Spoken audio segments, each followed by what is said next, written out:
Today is Black Saturday. Nothing much is said in the Bible about this day that is right after the crucifixion and death of Jesus yesterday, and right before his rising from the dead tomorrow. Both are earth-shaking events, but today, in the city of Jerusalem, everything is silent. Jesus is dead and lies buried in the tomb. Suddenly everything seems to stand still. The frenzy of the crucifixion has dissipated. The cries of the crowd have died down. The heckling of the passers-by, the chief priests, the scribes, and even the criminal crucified with him has been silenced. The weeping of the women continues, but now in private. The noise of the earthquake, the splitting rocks, and the opening of tombs is heard no longer. It was the Sabbath, and everyone rested. God too was quiet. It seemed as if he too were at rest. It might even have seemed that he had abandoned his son. It was a very significant and very meaningful pause in time. A great and awesome event had just happened in the world, the death of God's own Son. His subsequent resurrection would change the world. The moment in between was the moment of transition. The silence invites us to deep meditation. What does it mean for us to be Christians in today's modern world? Well, something just as awesome had happened before. God created the whole universe and the first human beings and started his plan for the world rolling. After all the work he had done, God rested. Both momentous events were according to God's plan. In both, God was completely in control. With both, God intended to manifest his love for the world. With creation, at the beginning of time, God created paradise and lived with his people. But paradise was lost. With the death and resurrection of Jesus, God would restore his people to himself and prepare them once again for paradise, the New Jerusalem, at the end of time, where they would live with him forever. Now God created everything not for himself but for us. And God sacrificed his own Son also for us. Whether life or death, we are at the center of God's designs. God's love is all about us, and even God's continuing work is entrusted to us. God created the universe, but entrusted it to Adam and Eve. Jesus won salvation for humankind on the cross, but leaves it to his disciples to proclaim that good news. The good that God intends, whether in creation or in salvation, has become totally dependent upon his people. Here is the importance of our relationship with God. It is a relationship where God blesses us and we become a blessing to the world. It is a relationship where we are stewards of God's gifts, whether the gift of a beautiful and bountiful world or the gift of eternal salvation. So we are crucial to what God wants to do in the world. God is created, now he intends to renew his creation. How do we allow ourselves to be used by God? We look to certain realities about life that Black Saturday can teach us. First, in life, circumstances often change, even from one extreme to another. The events of Friday were dreadful, but soon enough, the events of Sunday would be glorious. We move from extreme sorrow to extreme joy. This teaches us not to be wrapped up in just some major event in our lives, whether bad or good, but to be resilient. We do not allow great sorrow or affliction to keep us down, nor do we overconfidently live in the triumphs of life.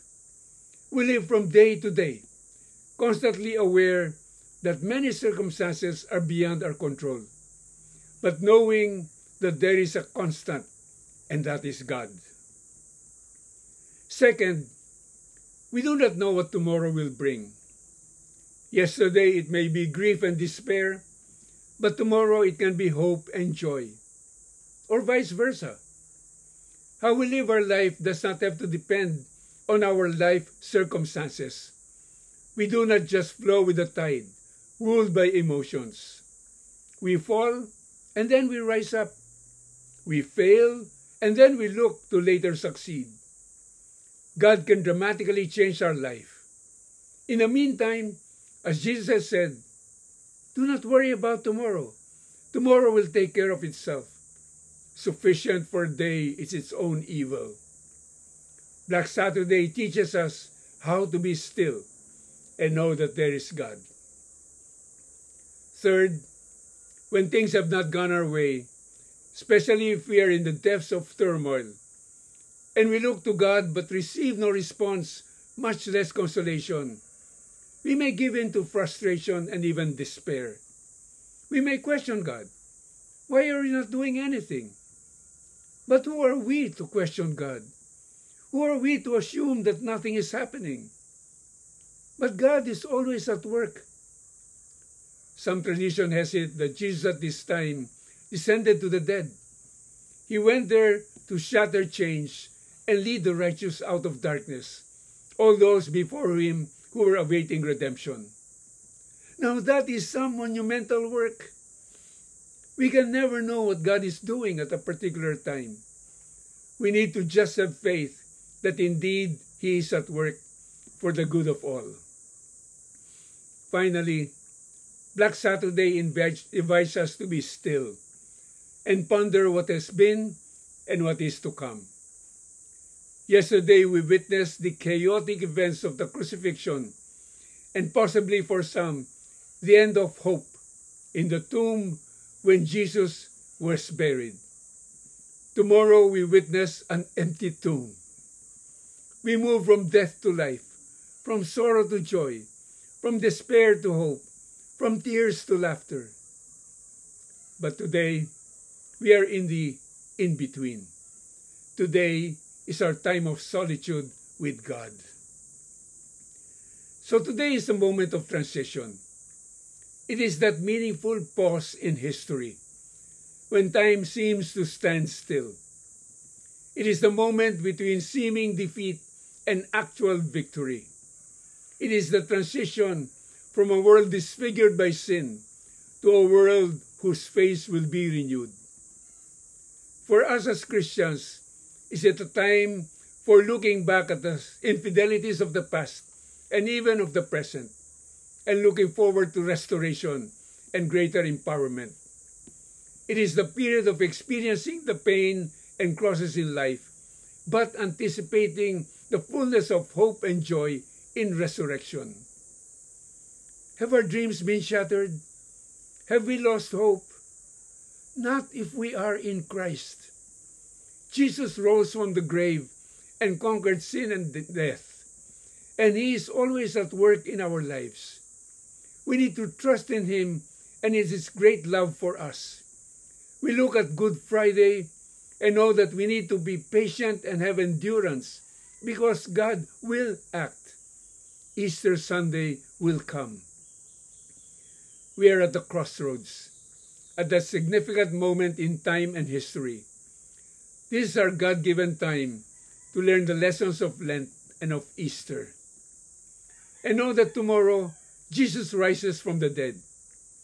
Let not the seeming silence of God, nor the seeming hopelessness of our human situation ever bring us down. The victory is at hand. Yesterday was extreme sorrow. Tomorrow will be exultant joy. But today, there is silence. Let us pray. Lord, it is so quiet today. It is so different from the frenzy of yesterday. But I know you continue to be at work in the life of the world, as well as in me. And I know that tomorrow will simply be glorious. Use this time, Lord, as well as all the days of my life, to teach me the lessons of Lent and Easter. Grant me the grace to recognize all areas where I have fallen short and to humbly repent. Restore me fully to yourself, Lord. I will strive from now on to be obedient to you in everything, for I am totally dependent upon you for my life and my well-being, and it's only you who can give me a future full of hope. Amen.